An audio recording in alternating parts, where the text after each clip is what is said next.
Buenos días, profesora y compañeros. Nosotras les vamos a hablar sobre el cáncer de vulva y endometrio. Las integrantes del grupo son Fernanda Arenas, Catalina Asensio y yo que les habla Camila Rosas.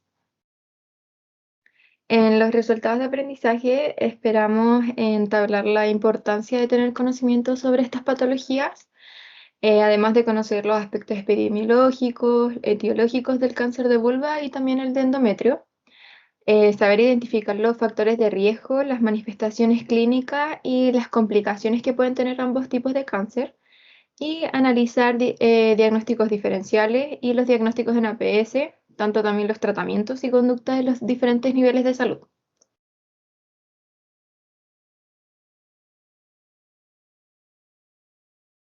En los contenidos de la presentación vamos a hablar sobre la introducción del tema, los aspectos epidemiológicos, la etiología del cáncer de vulva y endometrio, los factores de riesgo, manifestaciones clínicas y complicaciones, el diagnóstico diferencial y el diagnóstico de APS, conducta de tratamiento y APS, eh, tratamiento intrahospitalario de segundo y tercer grado, con unos flujogramas, y por último la conclusión y la reflexión final. En la relevancia de esta presentación, tenemos que es importante conocer estas patologías, ambas dos, tanto el cáncer de vulva como el de endometrio, para así poder prevenirlas y poder identificar a tiempo para darles un oportuno tratamiento. Las incidencias de estos cánceres han ido en aumento en los últimos años debido a factores ambientales o conductuales que afectan directamente a nuestras usuarias. El- a lo largo de los años, el cáncer de vulva y endometrio ha ido tomando más espacio entre las patologías ginecológicas relevantes y es por esto que nosotras trataremos los aspectos más importantes de ambos cánceres y los factores de riesgo que nos predisponen a poder desarrollar esta enfermedad. Otro de los puntos que vamos a desarrollar es como conocer por qué se produce, que es la etiología, las manifestaciones, la conducta dentro de la atención primaria y los tratamientos en el primer, segundo y tercer nivel de salud. El cáncer de vulva es una enfermedad poco frecuente y representa entre el 3 al 5% de los tumores malignos ginecológicos y el 0,3% de todos los cánceres que afectan a la mujer. El cáncer de vulva es el menos común entre los cánceres de útero, ovario, entre otros. Y el el carcinoma de las células escamosas vulvares es de los tipos más histológicos, o sea, los más frecuentes de los cánceres de vulva. Esta afección es más frecuente en la séptima década de vida, pero ha incrementado en las pacientes jóvenes. Y como prevención y promoción, está enfocada como en educar a nuestras usuarias sobre el uso de preservativo en las relaciones sexuales, eh, sobre educar sobre los síntomas y signos iniciales y tardíos, y también la asistencia, bueno, la importancia de la asistencia de controles ginecológicos. El cáncer de endometrio, este se presenta como en mujeres menopáusicas desde los 60 años al momento del diagnóstico, pero la incidencia ha ido aumentando por factores como la obesidad y los cambios de comportamiento reproductivo. A esto me refiero con que la nuliparidad. El adenocarcinoma del endometrio es el tipo histológico y el tipo de cáncer de útero más común. En Chile no hay estadísticas oficiales sobre la incidencia, pero sí la mortalidad va en aumento, de 2,5 a 3,2 en 100.000 mujeres, al comparar entre los años 1997 y el año 2009. Aquí también tenemos la prevención y promoción que está enfocada en factores protectores, por lo tanto es necesario educar a nuestras usuarias también en el uso de preservativo por estilos de vida saludable y la disminución del consumo de tabaco, ya que estos son factores de riesgo para desarrollar cáncer de endometrio. La etiología del cáncer de vulva se han establecido principalmente dos vías, las cuales la primera es la infección por VPH de las mucosas y la segunda son los procesos inflamatorios crónicos o también llamados distrofia vulvar o autoinmunes. A menudo el cáncer de vulva se forma lentamente a lo largo de muchos años Y aquí se produce que las células anormales que van a estar como infectadas se van a multiplicar en la superficie de la piel de la vulva durante muchos años. Eh, lo que se produce es una afección llamada neoplasia intraepitelial de la vulva, o en sus siglas BIM, y eso va a estar profundamente relacionado con el líquen escleroso, que es cuando se forman manchas o pigmentos blancos en la piel de la vulva, que también tiene una relación con la etiología del cáncer de vulva. También es importante recibir el tratamiento del BIM, que sería la neoplasia intraepitelial de la vulva, ya que es una puerta directa al cáncer. Por otro lado, en el cáncer de endometrio se debe a mutaciones o cambios que son esporádicos principalmente en el ADN de las células del endometrio, y solo un 5% de las mutaciones son hereditarias, que aquí se trata del síndrome de Lynch, que la van a nombrar más adelante, pero su origen en general se realiza a partir de glándulas que están en la mucosa endometrial, que una vez que están como infectadas van adquiriendo una forma local, que puede tener un aspecto de pólipo, que se dice polipoide, o también de aspecto ulcerativo nodular. Y principalmente o generalmente es presidido por una hiperplasia endometrial, que es el crecimiento acelerado o de sobrecrecimiento de las células endometriales.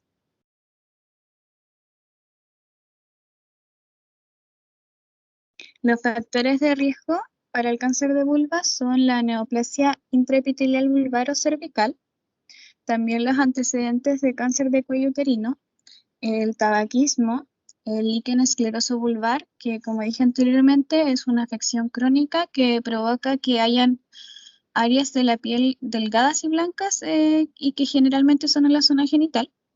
También los síndromes de inmunodeficiencia y el BPH, por eso es importante el uso de preservativo, y la ascendencia del norte de Europa.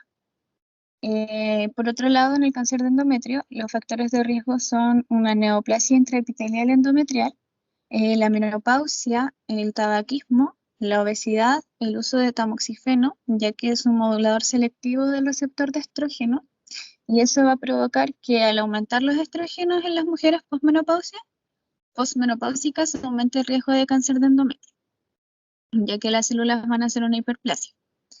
El BPH nuevamente y el síndrome de Lynch, que es un trastorno hereditario que las personas que lo tienen van a ser como un riesgo elevado de cáncer de colon, de endometrio, de otros tipos de cánceres.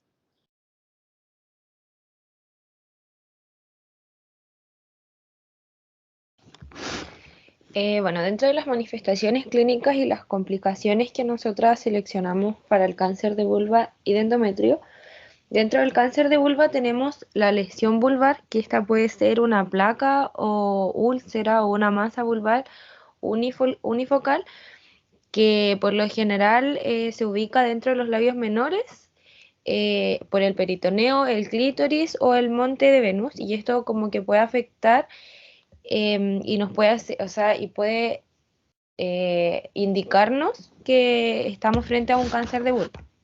Puede ser el prurito vulvar también, que esto se va a producir por la dermatosis vulvar subyacente, y puede ser producido, como mencionó mi compañera anteriormente, por el líquen escleroso o el líquen plano.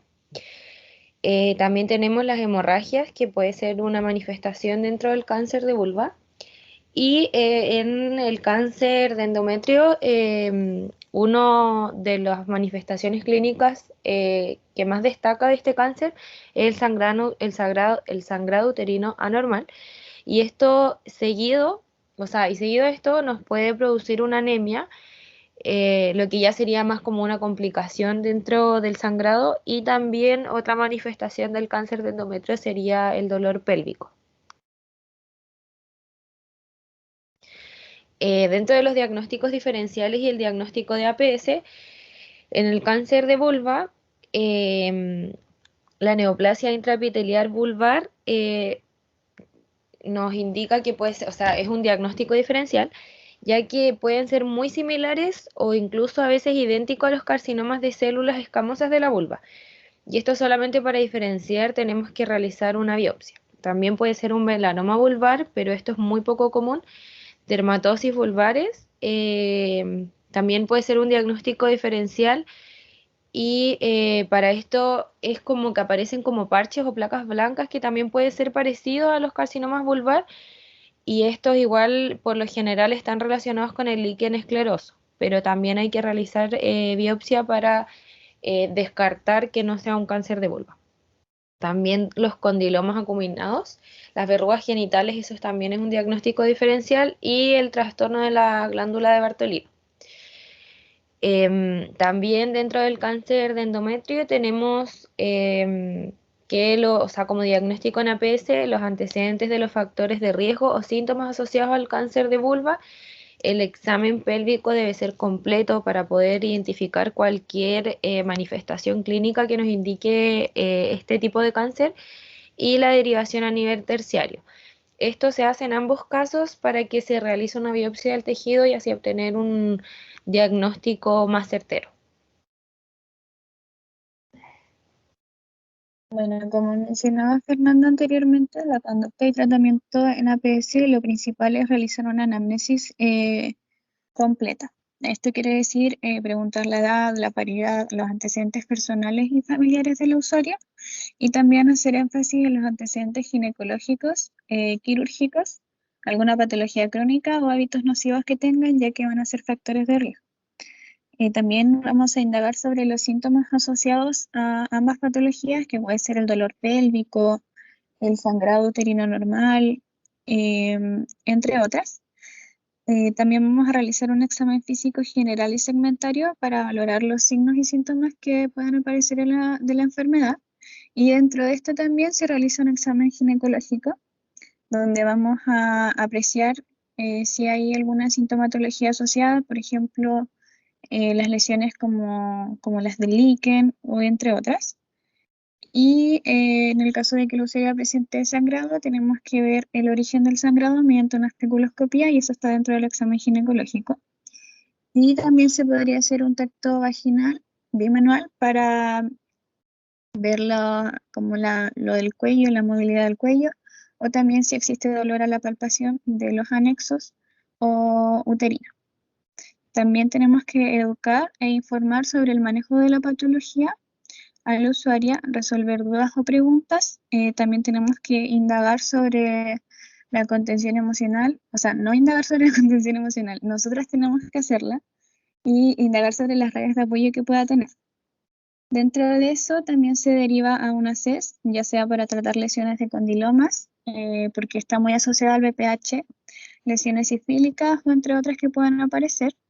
Y luego de eso se deriva a médico ginecológico, a médico ginecólogo para posteriormente derivarla a oncoginecología si es que se llegara a confirmar el cáncer de endometrio o de vulva.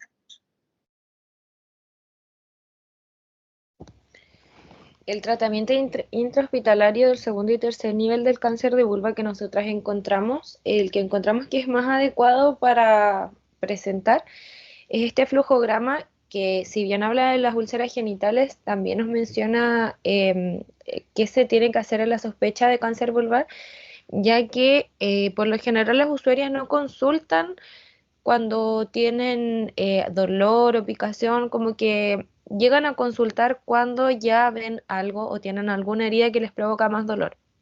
Entonces encontramos muy adecuado este flujograma, ya que si llega una usuaria a consultar por una úlcera genital, sí tiene una persistencia mayor, si no me equivoco, no, menor a 15 días. em, o puede ser sospecha de cáncer vulvar, sí o sí tenemos que realizar una biopsia. En cualquier caso, tenemos que hacer una anamnesis y un examen físico completo para ver si es que pillamos o encontramos algún otro síntoma o alguna otra manifestación que nos pueda indicar cáncer. Y de lo contrario, tenemos que empezar a indagar si es que la usuaria presenta dolor o no y ahí ver si es que es efectivamente una úlcera o em, o un cáncer de vulva. Acá me equivoqué y es mayor a 15 días. Ahí hay que hacer una biopsia vulvar.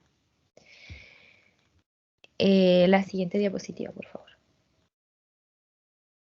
Gracias. Y aquí encontramos este flujograma. Ambos son recuperados de los diagramas de flujo de flujos ginecológicos de la Universidad Católica del 2018. Y este va directo a lo que es el cáncer de endometrio. Para esto nosotros tenemos que hacer una evaluación, más que preoperatoria, es como una evaluación que nos va a servir para eh, analizar y encontrar los hallazgos que nos van a dar el diagnóstico, si se puede decir así. Tenemos que hacer un examen físico completo, exámenes generales, estos son exámenes de sangre para ver si tiene algunos rangos alterados la usuaria. El cáncer tenemos que identificar si es de tipo seroso o de células claras. Se tiene que hacer una radiografía de tórax y de abdomen y de pelvis. Esto para ver si es que el cáncer se ha agrandado o esparcido hacia otras partes del cuerpo. También tenemos que evaluar la tapificación quirúrgica y esto es para ver si es que se hace una citología cervical peritoneal, una linfadenectomía pélvica o paraórtica bilateral y se tienen que hacer una evaluación de los ganglios linfáticos retroperitoneales para asegurarnos de que estos no estén inflamados y de que el cáncer no ha llegado a esos lados todavía. Luego de esto se tiene que hacer la resolución quirúrgica y esta se divide en dos principales puntos, como aparece aquí en el flujograma. El primero es que si hay sospecha de compromiso cervical, si es que la respuesta es sí, tenemos que realizar los exámenes correspondientes. Y si es que la respuesta no, también se recomienda realizar los mismos exámenes, ya que con esto podemos ir descartando un compromiso cervical como más a futuro. También tenemos que realizar una evaluación de terapia adyuvante, que es para realizar un seguimiento. Este seguimiento es principalmente con la exploración pélvica seriada, el estudio de las imágenes seriado y para evaluar la curva del cáncer, si no me equivoco. Y por último, también tenemos que ver en qué etapa está el cáncer de la usuaria para evaluar cómo vamos a ir haciendo el seguimiento y el tratamiento.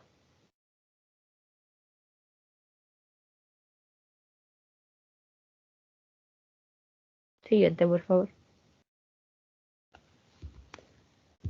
Bueno, y como conclusión podemos establecer que si bien tanto el cáncer de endometrio como de vulva no tienen una mayor incidencia en nuestro país, es importante concientizar y educar sobre todo a los usuarios en relación a los signos y síntomas para que los puedan identificar a tiempo y puedan acudir a médico o con nosotras como matronas, y también de los múltiples factores de riesgo para ambas patologías y así puedan cambiar los hábitos o estilos de vida de ser necesario, tales como el tabaquismo o la obesidad. También debemos enfatizar en promover medidas de prevención y promoción de la salud, tales como el uso de preservativo al momento de tener relaciones sexuales, más si tienen múltiples parejas. También el tener el PAP al día y ser responsable con los controles ginecológicos, ya que de esta manera podemos otorgar un diagnóstico oportuno a tiempo y esto puede llegar a salvar su vida y que el cáncer no pueda hacer metástasis o pueda ser tratado en el momento en que corresponda. Eso. Ahí están nuestras referencias y muchas gracias.